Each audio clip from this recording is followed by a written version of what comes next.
நாளுக்கான ரேமா வார்த்தை ஏசாயா 54 அதிகாரம் 17வது வசனம். உனக்கு விரோதமாய் உருவாக்கப்படும் எந்த ஆயுதமும் வாய்க்காதே போகும்.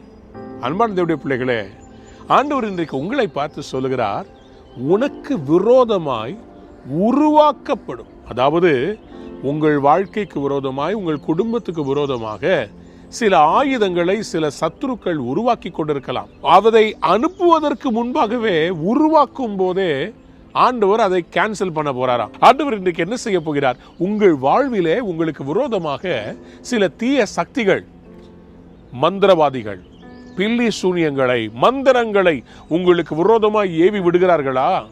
ஆண்டவர் இன்றைக்கு அது உருவாகும் போதே அதை அழித்து போட போகிறார். ஆண்டவர் சொல்கிறார், இது கர்த்தருடைய ஊழியக்காரரின் சுதந்திரமும் என்றால் உண்டான அவர்களுடைய நீதியுமாய் இருக்கிறது.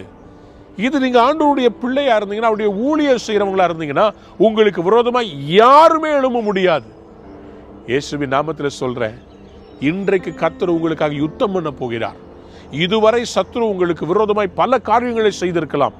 இன்றைக்கு அந்த ஆயுதங்கள் வாய்க்காதே போக போகிறது. அது உருவாக்கப்படும் போதே அதை அழிக்க போகிறார். உங்களுக்கு விரோதமாய் யார் பேசினார்களோ அவர்களை ஆண்டவர் உங்களிடத்தில் மன்னிப்பு கேட்கும்படி கொண்டு வர போகிறார்.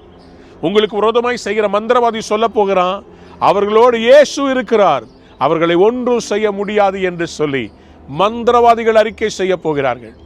எப்படின்னு கேட்குறீங்களா? நடந்ததுங்க, நடந்தது.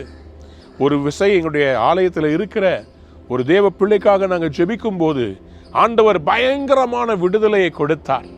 அப்பொழுது அவர்களுக்கு விரோதமாய் செய்தவர்கள் அவரிடத்தில் சொன்னார்களாம், அந்த மந்திரவாதி கிட்ட போன போது அந்த மந்திரவாதி சொன்னாலாம், இயேசு பிள்ளைகள்கிட்ட வச்சுக்காத, அவர் ரத்தம் சிந்தினவர், அவருடைய ரத்தம் ரொம்ப வல்லமை உள்ளது. நான் இருக்கிற இந்த சேவல் இதனுடைய ரத்தத்தை விட அவருடைய ரத்தம் வல்லமை உள்ளது. அன்பார்ந்த பிள்ளைகளே, ஃப்ரீடம் என்கிற பெருவிழாவை 2007 வருஷத்தில் நாங்கள் நடத்தின போது அந்த கூட்டத்துக்கு விரோதமாக சில மந்திரவாதிகள் மந்திரம் செய்து ஸ்டேஜுக்கு பின்னாடி பக்கத்தில் சேவலுடைய தலையை காவு காத்து அதை போட்டிருந்தாங்க.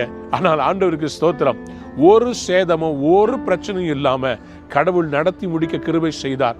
இன்றைக்கும் உங்களுக்கு விரோதமாக சில மந்திர பொருட்களை செய்து உங்கள் வீட்டுக்குள்ளே போட்டிருக்கிறாங்களா? சில தகடுகளை புதைத்து வைத்திருக்கிறார்களோ?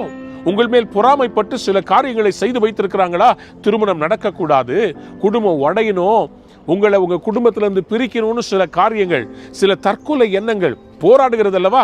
இன்னைக்கு ஆண்டவர் என்ன செய்ய போறார் தெரியுமா? அதை எல்லாம் உடைத்து போட போகிறார். உனக்கு விரோதமாய் உருவாக்கப்படும் ஆயுதம் வாய்க்காதே போகும். இயேசுவின் நாமத்தினாலே ஆண்டவரே, இப்பொழுதே உம்முடைய பிள்ளைகளுக்கு இன்றைக்கு ஒரு விடுதலை கிடைப்பதாக இயேசுவின் ரத்தம் ஜெயம் என்று ஜெபிக்கிறோம். ஆமென், ஆமென், ஆமென்.